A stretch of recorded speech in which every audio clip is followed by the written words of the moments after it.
우리가 신앙생활 하면서 가장 중요하게 생각하는 것 중에 하나가 시간인 것 같습니다. 시간. 하나님이 생각하시는 시간, 그리고 우리가 생각하는 시간. 이게 참 많이 다르다. 철학적인 이야기를 하는 게 아니라 성경이 우리에게 가르쳐주는 하나님이 일하시는 시간, 그리고 우리가 생각할 때 하나님이 일하셔야만 하는 시간, 그게 참 많이 다르다는 거지요. 이해하기 쉽도록 제가 한 가지 그 문장을 말씀드릴 건데 그게 맞는지 틀리는지 한번 대답을 해보시면 좋겠습니다. 하나님은 항상 적당하고 적합한 알맞은 시간에 역사하신다. 어떻게 이 문장이 맞는 말일까요? 틀린 말일까요? 당연히 맞는 말이죠. 저는 이 문장을 대할 때마다 아멘, 맞습니다 라고 대답을 하고 살아왔습니다. 그런데 살다 보니까 하나님이 늦어도 너무 늦는 것 같아요. 얼마나 늦으신지 아무것도 이제 됐다고, 하나님 됐습니다. 하나님 다 끝났습니다. 이제 안 하셔도 돼요. 뭐 할 필요 없어요. 라고 얘기할 정도로 하나님이 늦으셔도 너무 늦으시는 때가 참 많이 있는 것 같습니다. 여러분들은 어떠십니까? 하나님이 항상 제때에, 여러분들이 원하셨던 그때에 역사해 주셨습니까? 아니면 늦어도 너무 늦으실 때가 많았습니까? 제가 전도사를 처음 시작할 때 구입했던 책 중에 하나가 하나님의 때를 선택하는 연습이라고 하는 책이었어요. 하나님의 때를 선택하는 연습. 그래서 그 책을 가져다가 밑줄을 그어가면서 얼마나 많이 연구를 하면서 공부를 했는지 모릅니다. 거기서 이렇게 말해요. 하나님은 기도하는 사람에게 가장 알맞은 때에 오묘한 방법으로 일하신다. 느헤미야처럼 기도하는 사람이 되면 확신 가운데 살게 되고 하나님께서 항상 제때에 역사하시는 걸 보게 된다. 그래서 저는 하나님의 때에 맞춰 내 삶에 항상 그때가 오기를 바라는 마음에 믿음이 무언지를 연구해 가면서 믿음은 이렇게 하는 거야. 이렇게 믿는 거야. 이렇게 믿으면 하나님이 반드시 역사하셔. 이거를 글로 써놓고 어디다 붙여놓고 책에다 붙여놓고 성경책에다 붙여놓고 그러면서 살았어요. 그런데요, 살다 보니까 인생은 우리에게 정반대되는 사실을 가르쳐 주더라고요. 때로는 교회에서 어려움을 당했을 때 3주 동안 금식을 했습니다. 저에게는 이 3주가 하나님이 일하셔야 하는 마지노 기간이었습니다. 마지노선이었지요. 그런데 알고 있는 모든 지식을 다 총동원했습니다. 믿음에 대한 모든 걸 다 총동원하고 선포하고 고백하고 써붙이고 가르치고 기도하고 소리 지르고 별짓을 다 했는데요. 3주 동안 아무 일이 없었어요. 아무런 일이 없었어요. 그전에는 6개월, 1년을 기도하면서 내가 금식을 안 해서 그렇구나. 그렇게 핑계댈 수 있었지만 밥도 굶어가면서 기도하는데 하나님이 아무것도 안 하시더라고요. 그 일이 있은 다음에 하나님이 나를 돕지 않으셨다. 하나님이 나를 외면하셨다라고 하는 생각이 들면서 얼마나 좌절이 되고 괴로웠는지 모릅니다. 그런데 성경을 보다 보니까 하나님의 일하심이 없어서 내가 원하는 그때에 딱 맞게 하나님이 일하시는 것이 없어서 고통을 겪었던 사람이 한둘이 아니구나라고 하는 것을 알게 됐습니다. 심지어 기다리다 지쳐가지고 믿음을 잃어버리고 기다리다 지쳐서 자기가 나서서 뭘 하다가 하나님이 주신 자리까지도 잃어버리는 그런 사람들을 보게 됐습니다. 그러면서 이 성경이라고 하는 책은 하나님을 믿다가 기다리다 지쳐서 믿음을 그만두고 싶어 하는 사람들에게 끝까지 믿음으로 버텨라. 하나님의 영광이 너의 삶에 나타날 것을 바라보며 기다려라. 하루하루를 하나님의 발걸음에 맞춰 나아가면서 신실하게 살아가기를 힘써라 라고 가르쳐 주는 책이 성경책이구나 라고 하는 걸 알게 됐습니다. 보세요. 성경에는요, 믿음으로 온전히 기다리지 못한, 하나님이 너무 늦으니까 그런 사람들이 아주 많습니다. 첫 번째, 아브라함, 믿음의 조상 아브라함의 아내 사레, 그도 그랬고요. 이스라엘에서 첫 번째 왕이 되었던 사울 왕, 그리고 예수님이 늦어가지고 사랑하는 오라버니가 죽는 걸 경험해야 했던 마르다와 마리아. 이 사람들이 다 하나님의 일하심이 늦어서 기다리다 지쳤던 사람들이지요. 여러분, 하나님이 일하시는 가장 적합한 때, 가장 적당한 때, 알맞은 때, 가장 확실한 때가 언제일까? 지금 몇 사람을 이야기했는데 이들의 이야기를 들어보면서 한번 생각해 보시길 바랍니다. 첫 번째로는 아브라함의 아내 사라. 이 사람은 아브라함이라고 하는 남자랑 결혼을 했어요. 그런데 어느 날 갑자기 아브라함이 뭘 했는지 모르겠는데 남편이 그러는 거예요. 하나님이 나타나서 우리 가족을 통해, 우리를 통해서 수많은 자손을 얻게 해주신다고 했다. 바다의 그 모래와 같이, 하늘의 별과 같이 수많은 자손을 주신다고 하셨어. 남편이 막 흥분하면서 막 얘기를 해요. 아내의 입장에서 어떻겠습니까? 남편이 그렇게 얘기하니까 아, 진짜 뭘 봤구나, 뭘 들었구나.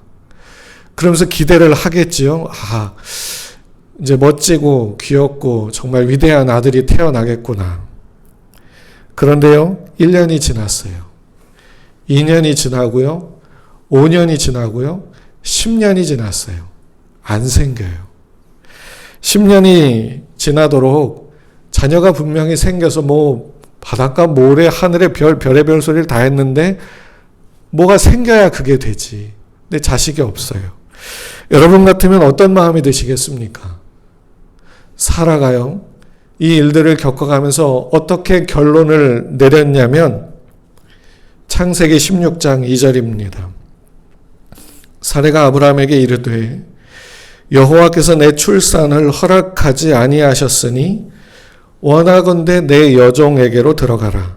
내가 혹 그로 말미암아 자녀를 얻을까 하노라 하매 아브라함이 사레의 말을 들으니라. 남편은 자기가 애 낳는 게 아니잖아요. 그러니까 뭐 그냥 있어요. 근데 아내 입장에서는 미안하잖아요. 자기가 분명히 말씀을 들었다고 하고 얘기를 해줬는데 애가 안 생기니까 자기 잘못 같고 자기의 죄 같고 자기의 무슨 허물이 있는 것 같죠. 10년을 기다리는데도 아이가 안 생기니까 남편을 불러서 얘기한 거예요. 하나님은 나를 통해서는 아이를 낳게 할 생각이 없다. 하나님은 그런 생각이 없다라고 결론을 내렸어요. 그러니 나를 통해서는 애가 안 나올 테니 여종을 통해서 애를 가져라. 여러분, 믿음의 조상 아브라함이 어떻게 해야 됩니까? 무슨 말도 안 되는 소리. 하나님이 주신다고 했으면 기다려야지. 이래야 되는데 아브라함이 얼마나 못난 남편인지 오케이 하고는 가서 하갈이라고 하는 여종을 통해 애를 낳았습니다. 이런 나쁜 놈이죠. 믿음의 조상이 아니라 이제 나쁜 놈이에요. 아니, 아내한테 잘 얘기를 해서 더 기다리라고 해야지. 오케이, 그래 하고는 이스마엘이라고 하는 아이를 여종을 통해 얻었습니다. 사라가 오래 기다렸습니까? 짧게 기다렸습니까? 여러분 대답을 해보세요. 10년이면은 긴 시간이지요. 10년 동안 애가 안 생겼으면 이건 긴 시간이에요. 그런데 어느 목사님이 이 이야기를 가지고 책을 썼어요. 책 제목이 뭔지 아십니까? 서두르면 이스마엘, 기다리면 이삭. 지금 뭐라는 얘기예요? 사라가 서둘렀다. 10년을 기다렸는데 서둘렀다. 이게 말이 됩니까? 그런데 다른 목사님도 그리고 심지어 저도 서두르면 이스마엘 낳는다라고 여러분들에게 설교를 한 적이 있었습니다. 못 모르고 한 설교지요. 10년이라고 하는 기간이 얼마나 긴 시간인지를 잘 모르고 함부로 말한 거였지요. 그런데 성경은 그녀가 서둘렀대요. 10년이라고 하는 기간을 기다렸는데도 서둘렀대요. 여러분은 10년 동안 기다려본 적이 있습니까? 1년, 2년, 3주, 한 달 6개월 다 서두르는 거겠지요. 하나님이 생각하시는 가장 적합하고 정확하고 알맞은 때가 언제인가? 아브라함과 사라는 이 일이 있은 이후에도 15년을 더 있다가 아이를 낳게 됩니다. 우리가 다 포기해야 되는 순간은 일단 넘어가야 하나님의 때가 오게 되는 게 아닌가 싶기도 해요. 왜냐하면 나사로의 누이들인 마리아와 마르다가 경험한 게 딱 그거였거든요. 나사로가 심각한 병에 들어서 오늘 내일 합니다. 딱 보아하니 오늘 죽을 것 같아요. 상황이 너무 심각해요. 마르다와 마리아가 사람을 보내서 예수님께 빨리 오셔서 우리 오라버니 나사로를 고쳐달라고 부탁을 드립니다. 예수님이 어떻게 하셨을까요? 축지법을 써서라도 빨리 가셔야죠. 근데 그 얘기를 딱 듣고 일부러 이틀 동안을 더 거기에 머물러 있었습니다. 요한복음 11장 6절부터 7절을 보면 나사로가 병들었다 함을 들으시고 그 계시던 곳에 이틀을 더 유하시고 그 후에 제자들에게 이르시되 유대로 다시 가자 하시니. 뭡니까? 이틀을 더 거기에 있다라고 하는 말은 나사로가 죽을 때까지 기다리셨다라는 뜻이겠죠. 일부러. 마르다와 마리아는 죽기 전에 빨리 와서 고쳐주든지 해야 되는데 예수님은 일부러 죽을 때까지 기다리셨대요. 사람이 죽으면 그걸로 끝이잖아요.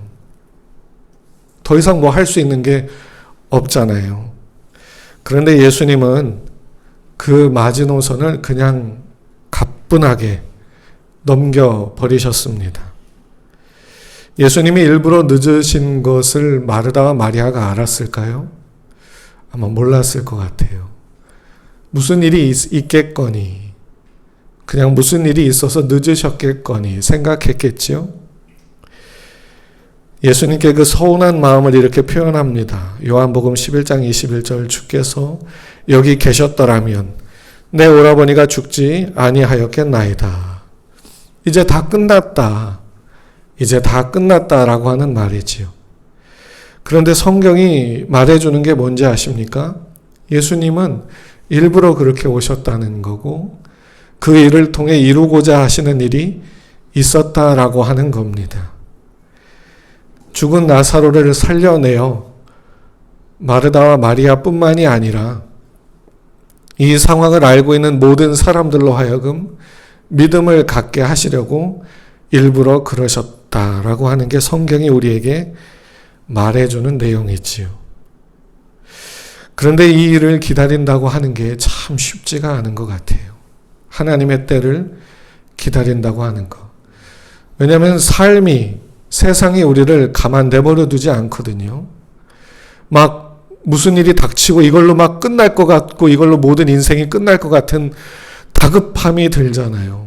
그런 다급함 속에서 내가 뭐라도 해야 되겠다 하고 나섰던 사람이 사울 왕이었습니다. 사울이 이스라엘의 왕이 된 지 2년이 됐을 때에 그는 이제 왕이니까 업적이 좀 필요했어요. 나라를 위해서 뭔가 자기가 어떤 전쟁에서 승리를 거두고 사람들 앞에 좀 높아져야만 하는 그런 일이 필요했어요. 그래서 전쟁을 하기로 계획을 세웁니다. 가장 만만한 게 블레셋이니까 블레셋과 전쟁을 하기로 계획을 세우고 군대를 모읍니다. 근데 군대를 모아가지고 자 가자 하고서 블레셋 국경에다가 군사들을 배치하고 봤더니 블레셋 군사가 너무 많아. 많아도 너무 많아. 이건 싸우면은 이건 지는 것밖에 방법이 없어요. 근데 자기가 일을 시작했잖아요. 자기가 일을 시작했고 어떻게든 전쟁은 해야 되겠고 블레셋에서는 지금 와봐. 오면 가만 안 두겠어라고 지금 그러고 있고 그러니 이 사울 왕이 입장이 아주 난처해졌습니다. 그래서 사무엘 선지자를 불러요. 하나님께 예배를 드려달라. 제사를 드려달라. 그리고 하나님의 말씀을 전해달라. 하나님이 이기게 해주신다는 그 말씀을 듣고서 꼭 해달라. 그래야 나가서 싸울 수 있을 것 같다. 사무엘 선지자가 일주일 후에 갈 테니 기다려라. 일주일 후에 가서 하나님께 제사 드리자. 그리고 하나님의 말씀을 듣고 그리고 나가서 싸워라. 그래서 이 사울 왕이 일주일을 기다립니다. 하루, 이틀, 7일이 됐어요. 7일이 됐는데 7일째가 됐고 이제 와야 돼요. 그날. 사무엘 선지자가 와서 제사를 집도를 하고 하나님의 말씀을 들은 걸 들려주고 나가서 싸워야 됩니다. 그런데 안 와요. 사람을 보내도 답이 없어요. 어디서 뭘 하는지를 몰라요. 그러니까 동요하기 시작합니다. 오늘이 마지막 날인데 지금 우리가 이렇게 한다는 걸 블레셋도 알고 다 사람들도 다 알고 있는데 특별히 이스라엘 백성들이 그리고 이 사울 왕의 측근들이 지금 제사 드리고 나가서 싸워야 된다는 걸 아는데 안 와요. 선지자가 안 와요. 측근들은 안 옵니다. 올 기미가 안 보입니다. 어디 있는지도 모르겠습니다. 왕이 뭐 좀 해보십시오.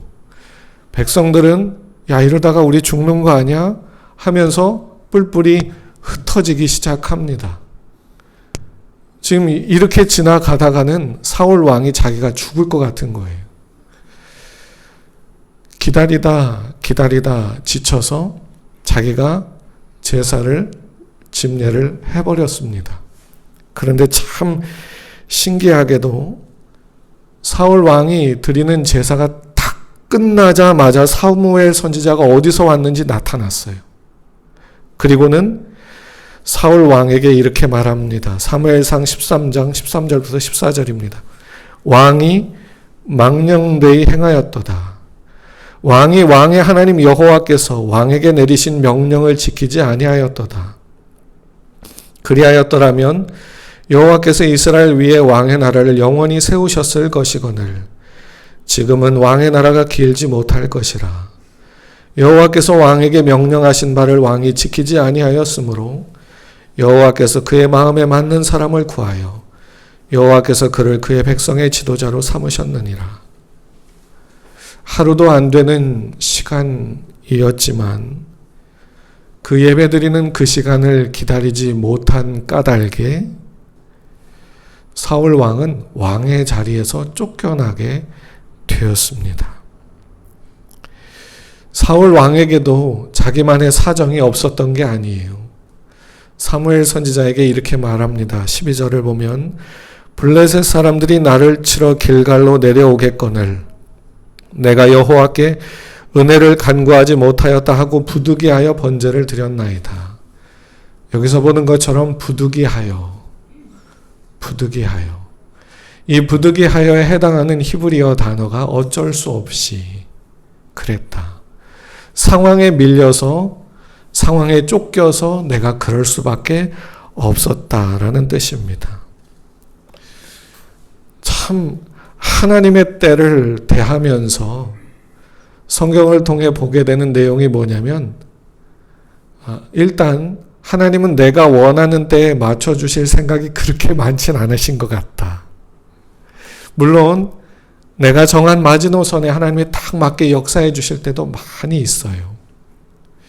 그런데 하나님은 항상 그러려는 계획을 가지고 계신 건 아닌 것 같다. 하나님은 그분의 계획을 가지고 그분의 뜻을 따라 우리를 인도해 가는 것을 더 선호하신다. 아멘이 되십니까? 아멘이 안 되셔도 괜찮습니다. 왜요? 이 내용에 아멘 하기까지 시간이 걸리는 게 너무나 당연하기 때문에 그래요.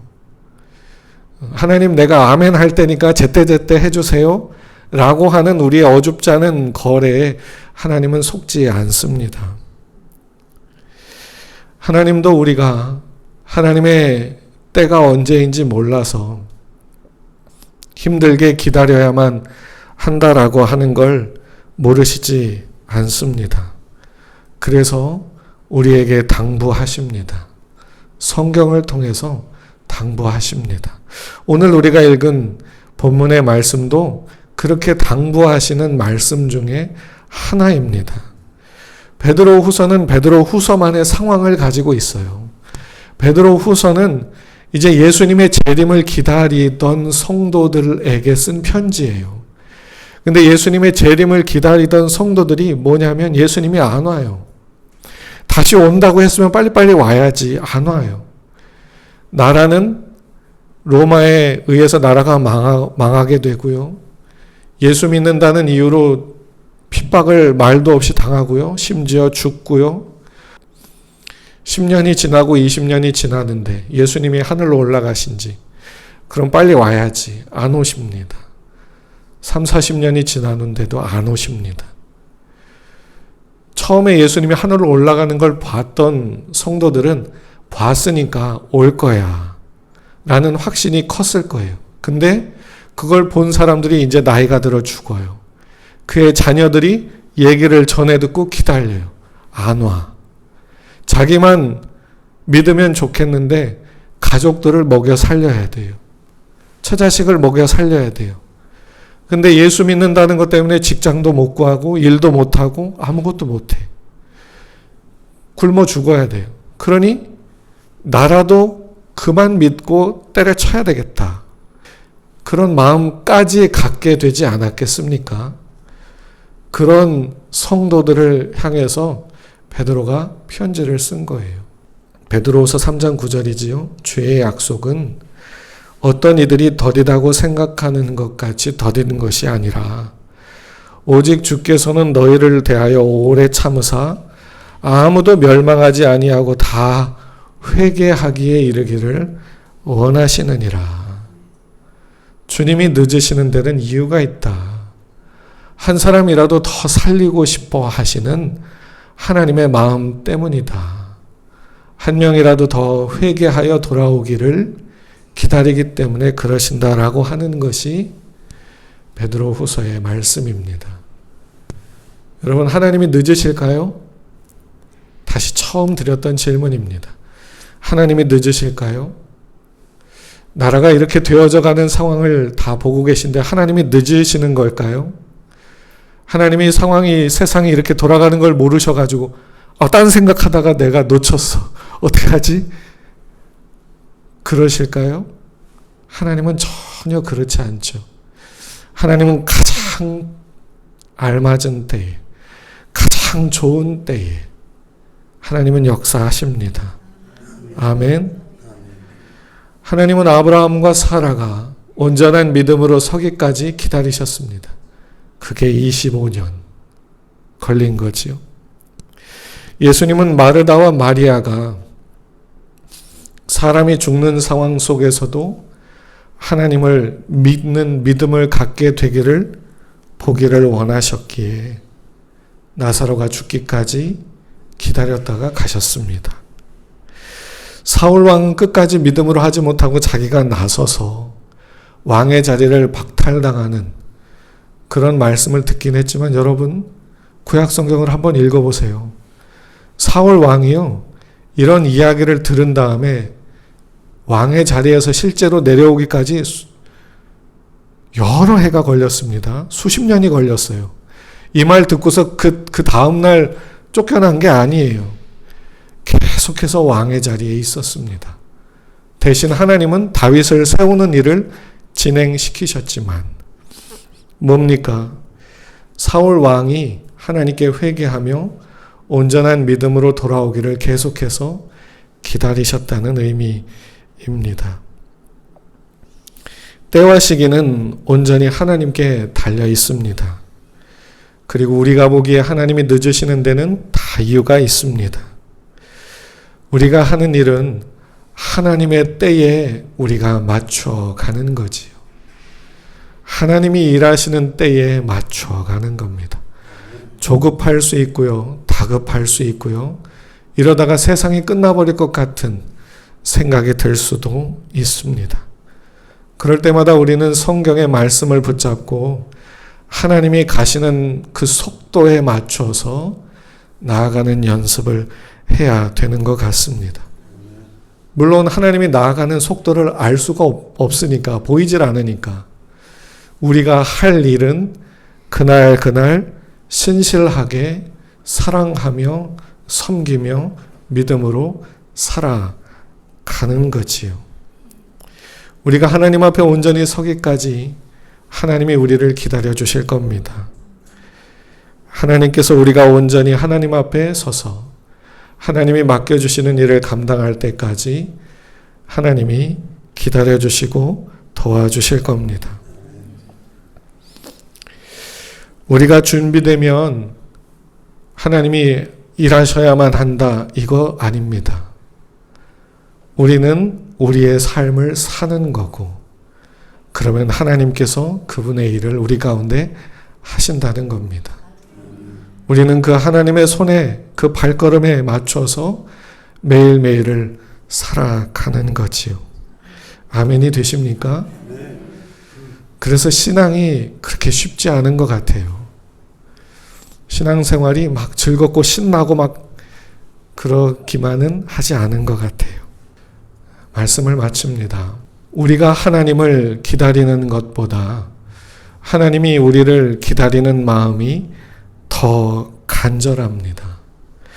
하나님이 제대로 역사해 주시기를 바라는 우리의 마음보다 우리가 제대로 회개하여 믿음으로 서기를 기다리는 하나님의 마음이 더 큽니다. 우리가 하나님의 역사를 사모하는 것보다 하나님께서 우리가 하나님의 자녀답게 살아가게 되기를 바라는 마음이 더 큽니다.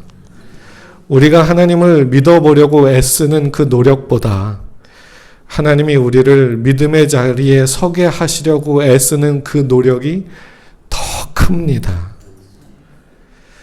하나님의 때를 기다려 보다가 실패해도 좋고, 하나님의 때를 맞춰보려고 하다가 무너져도 괜찮습니다. 하나님께서 다시 우리를 붙드시고 이끌어 주시는 줄을 믿습니다. 그래서 성경은 우리에게 말해주는 것 같아요. 하나님이 일하시는 것을 믿고 정말 그 믿음을 가지고 있다면 매일매일의 삶을 넉넉하게 웃음 지으며 살아가라. 성경의 말씀이 그건 것 같아요. 믿음으로 살아가라가 그거잖아요. 믿으니까 이대로 모든 게 끝나버릴 것 같지만 그런 삶의 자리에서도 웃음을 지어 보이면서, 이대로 끝날 것 같으니까 화나서 다 집어던지고 때려치고 막 욕하는 게 아니라 오히려 더 감사하고 찬양하고 하나님께 영광 돌리는 것. 그게 성경이 우리에게 가르쳐주는 권면의 말씀입니다. 우리가 늦고 우리가 서두르는 거지. 사라가 그랬고 마리아와 마르다가 그랬고 사울 왕이 그러지 않습니까? 때마다 일마다 우리를 항상 돌보고 인도해 주시는 하나님을 믿기에 넉넉한 마음을 가져보시기를 축복합니다. 쉽지 않더라고요. 목사인데도 욕이 나오더라고요. 목사인데도 욕이 나오고요. 별짓을 다 하게 돼요. 그런데 감사한 것은 하나님도 기다려 주시더라. 하나님도 우리가 온전히 서기를 기다려 주시더라. 그리고 하나님 나 준비됐습니다. 이제는 하나님 하셔야 됩니다. 이런다고 해서 하나님이 하지 않더라. 하나님은 그분의 계획대로 우리를 인도해 가실 뿐이지. 그리고 그 계획을 따라가는 것이 우리에게 가장 좋다는 것을 하나님이 우리에게 가르쳐 주시는 것 같습니다. 어떤 일을 만나든 하나님께서 돌보고 계심을 믿고 힘내어 그 삶을 마주대하여 살아갈 수 있는 우리들이 다 되면 좋겠습니다. 예수님 다시 오시는 그때까지, 그때를 기다리는 넉넉한 마음을 가지고 네 편 내 편 나눌 게 아니라 주님을 기다리는 마음으로 사랑하며 살아가기를 힘쓸 수 있는 우리가 다 되면 좋겠습니다. 하나님의 때를 따라 역사해 주시는 것을 믿고 오늘도 내일도 그렇게 살아가는 저와 여러분들이 다 되실 수 있기를 주님의 이름으로 축복합니다.